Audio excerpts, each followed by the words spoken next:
morning to everyone who's listening to my voice. Yesterday I had an opportunity to listen to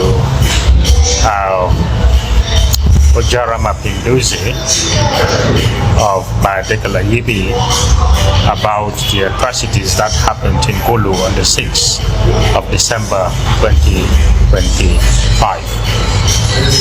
Well, he narrated his story and he called upon the UPDF and the People's Police Forces against the things that happened in the city on that day. He blamed the beating, he criminalized it, he spoke against the youth who found themselves under the management of one lady who called herself the mother of the Bagisu in that particular part of the city. MAPENDUZI also called on the police to investigate the issue as fast as they can. And he actually said there's some criminals in Gulu who have taken the law into their hands and used the opportunity of the coming of Kyagulanyi to cause chaos in Gulu. He also pinpointed to some people who are spreading issues about him that he is one of those behind the calamity that happened in Gulu on the 6th. And of course he tried to distance the youth who are in NRM uniform and who are wielding arms and a lot of threats on the social media about what they would do to people who would support no. And he said much as they were in, some of those people were in the yellow t-shirt, it cannot be justified that they were actually NRM followers, which I don't believe. Now, what happened in Gulu? Someone like OJARA MAPENDUZI should have come out more straight to talk about it than to come around and try to justify some of the events that happened. It was a sad event. It was very inhuman what happened. But one thing I would like to bring to the attention of all of us Ugandans is that we are actually under repression. We are under repression from a repressive regime, a regime that has turned its military forces and its police forces and also security personnel against the people of this country. Now, it has not only happened in Gulu, probably the beating in Gulu was much more witnessed, but this thing also happened in Arua. It happened in Arua, it happened in Gulu, it happened in Kawempe, it happened in Iganga, and it is continuing to happen all the way in places where Kyagulanyi goes for campaign. Well, get me right, I don't support Kyagulanyi, I don't support any of the parties. I am for my country, for the life of my citizens, the life of our people, the life of my brothers and sisters who are being tortured left and right, who are being beaten, who are being stopped from going to rallies. Such a repression is not happening to some of the opposition parties, but it is happening to NUP especially. Now, Norbert Mao at the of the beginning of the campaign said that this campaign will be the most silent and quietest, and will be peaceful and fair. And those who will not be silent, they will silence them. How they are going to silence them? Probably this is what we are already seeing now happening. That NUP is speaking up, people are following him up, so they have to be silenced. Hence the closing of roads, the blocking of roads, the changes of the time, and then it is blamed on him that he does not follow the regulation of the Electoral Commission. Unfortunately, the Electoral Commission is a pocketed commission.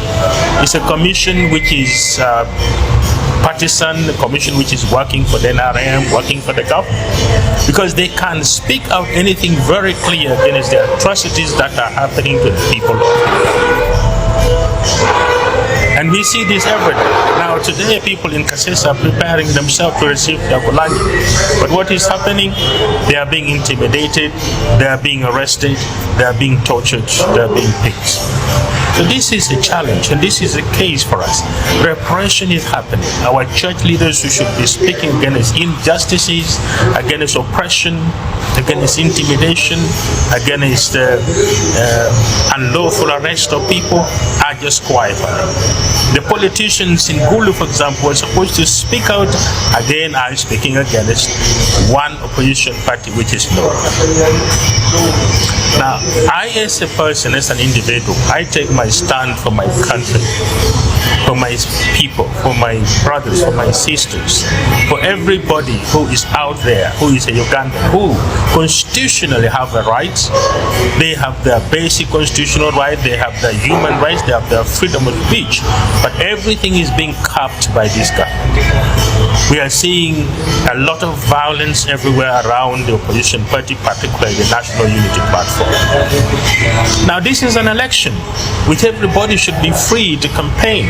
Just like Museveni is free to campaign, he's free to do processions, he's free to meet people along the way to the venue where he's going. He's never been stopped, he's never been assigned, and he has tons of security personnel around him. We know, yeah, he's the president, but in this particular case, Museveni is also a candidate, a presidential candidate, and what is being accorded to him should be accorded to all the presidential candidates. Why is it that Noob is being actually marginalized? Why is it that Noob is being set aside as being violent? And the police comes up and they lie every day to justify the cost of what they do on the citizens of Uganda. This is unwelcome. This is unconstitutional. This is not universally accepted, and I don't think Ugandans should accept this. It is time that people rise up. People like MAPENDUZI, OJARA should speak the truth and actually be on the top of the list of those who will be calling for the arrest of those hooligans in Gulu. Alain Fatuma and her group who are already known. As I said earlier, Ogengalatiko has spoken about that. But then the Odongkaras are still standing up and trying to make sure that Noob does not have a foot in Acholi line. I mean, the National Unity Platform is a party, just like the ANT is a party, just like the rest of the parties are. And they all have the rights, the same right that President Museveni as a candidate has. They all have that right. So no one has the right to stop Ugandans from running after a candidate that they feel is satisfying them. People run for NRM, people run for NU, people run for JEMA, people run for ANT, people run for all these parties.